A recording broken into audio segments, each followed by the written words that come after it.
এইভাবে খিচুড়ি রান্না করলে কিন্তু খুব টেস্ট হয়। যদি আপনার কাছে পুরাতন ভাত থাকে আর পরের দিন আপনি ওই ভাতটাকে কাজে লাগাতে চাচ্ছেন, তাহলে এইভাবে রান্না করে ট্রাই করতে পারেন। রেসিপিটি দেখলে বুঝতে পারবেন।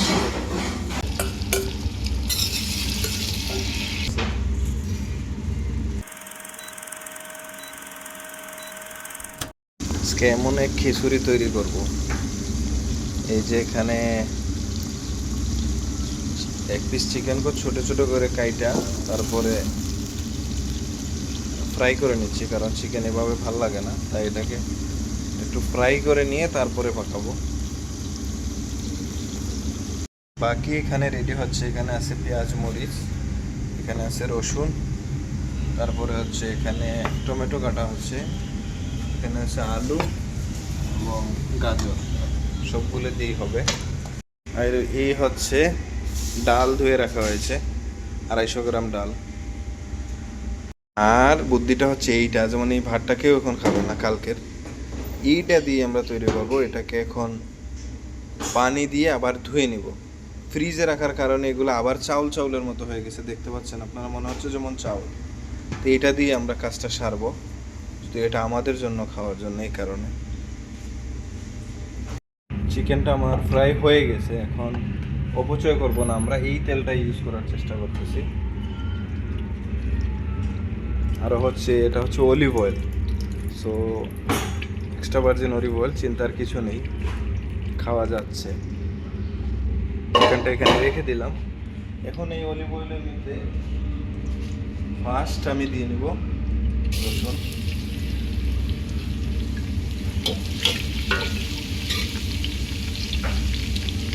এই হচ্ছে রসুন,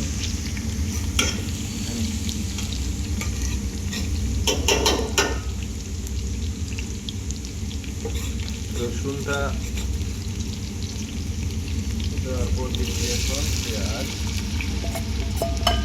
এবং মরিচ, পেঁয়াজ মরিচ দিয়ে দিলাম। এখন আমি দিয়ে নিচ্ছি 2 চামচ লবণ, এগুলো 2 টিস্পুনের লবণ দিয়ে নিলাম। আর কিছু আপাতত দিচ্ছি না, বাকিটা পরে দিব। এখন দিচ্ছি আলু এবং গাজরটা,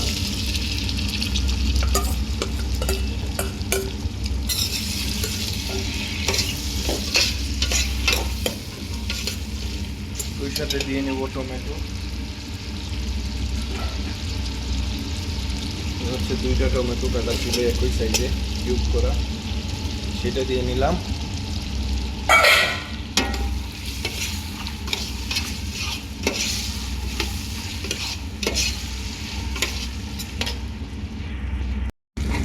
এগুলোকে এখন একটু কুক করতেছি, কারণ আলুটা সিদ্ধ না হলে হবে না, কারণ আমাদের পুরো ভাত আগে থেকেই রান্না করা, আর ডাল তো খুব তাড়াতাড়ি হয়ে যায়।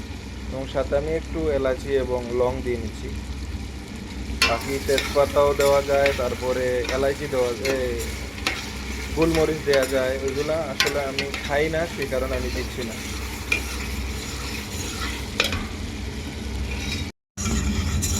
এখন হালকা করে আমি একটু পানি দিছি যাতে মশলাটা নষ্ট না হয় বা জ্বলে না যায়। এখন আমি মশলা দিব। এটা হচ্ছে কারি পাউডার, এটা হচ্ছে ধনিয়া, হলুদ এবং মরিচ,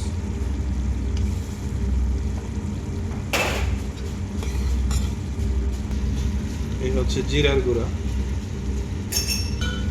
এখন দিয়ে নিচ্ছি ডাল এবং হালকা এখানে বাসমতি চাউল আছে,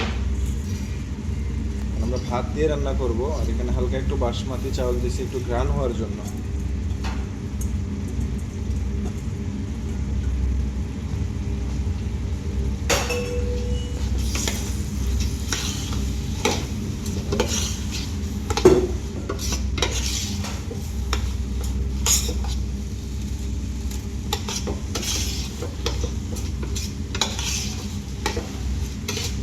এখন দিব একটা চিকেন স্টক, হচ্ছে 1 পিস ম্যাগি চিকেন স্টক।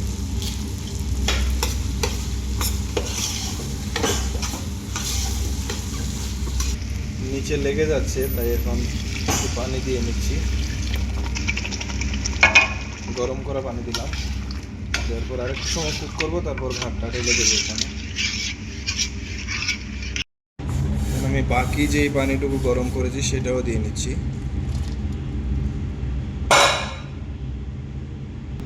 তারপর এখন যে আমার ভাতটা ছিল গতকালকের, সেই ভাতটা আমি দিয়ে নিচ্ছি।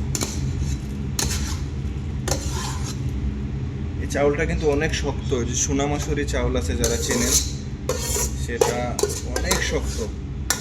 এটা ছিল বাংলাদেশের প্রাণ কোম্পানি, এটা সোনামাসুরি চাউল, অনেক মোটা মোটা হয়ে গেল ভাত। আর একদিন রান্না করার পরে যে পরের দিন খাবেন এই সুযোগ নাই, কারণ এমন একদম চাউলের মতো হয়ে যায়, এটাকে আবার রান্না করা যায় এমন একটা হয়। এটা আমার ভুলে একবার নিয়েছি, আর নেক্সট টাইমে নিব না। এই হলো অবস্থা। এটা দেওয়ার পর এখন আমি দিয়ে নিচ্ছি আমার সেই ভাজা চিকেনটা।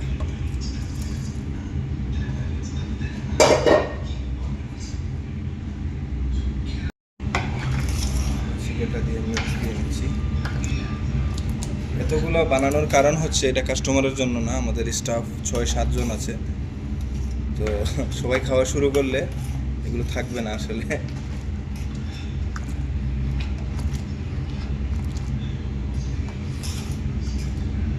মাংস দিয়ে হইতো, গরুর মাংস দিয়ে হইলে কিন্তু আরও টেস্টি হইতো।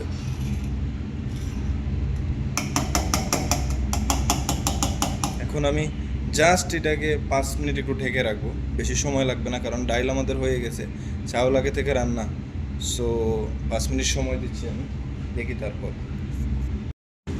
এখন দিচ্ছি ধনে পাতা এবং 2-4টা কারি পাতা দিছি।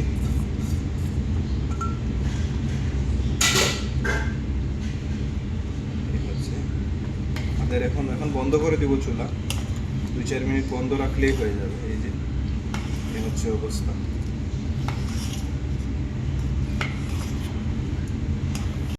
বলে গেছিলাম যে 2-4 মিনিট বন্ধ করে রাখলেই হয়ে যাবে, আসলে আমি আসরের নামাজ পড়তে গেছিলাম, তো এই সুযোগে যখনই বন্ধ হয়েছে 2-3 জন মানে তাড়াহুড়ো করে নিয়ে প্রায় এই মানে ভিডিওটা করার সুযোগ দেয় না, এই শেষের খেয়ে ফেলেছে অলরেডি 2-3 জন, তাই এই অবস্থা। নিচে চলে গেছে, বুঝতে পারতেছেন।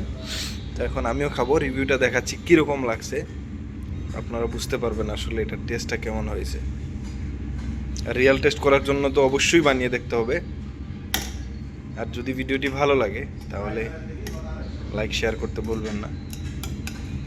আর যদি এরকম ভিডিও দেখতে চান চ্যানেলটি সাবস্ক্রাইব করতে পারেন, না চাইলেও কোনো সমস্যা নেই। ভালো থাকবেন সবাই, আল্লাহ हाफिज। खा रहा है तू तो, आधा किलो मार दिया है, कैसा लगा? बहुत अच्छा लगा। बहुत अच्छा लगा, हाँ, टेस्टी है। हाँ। ओके।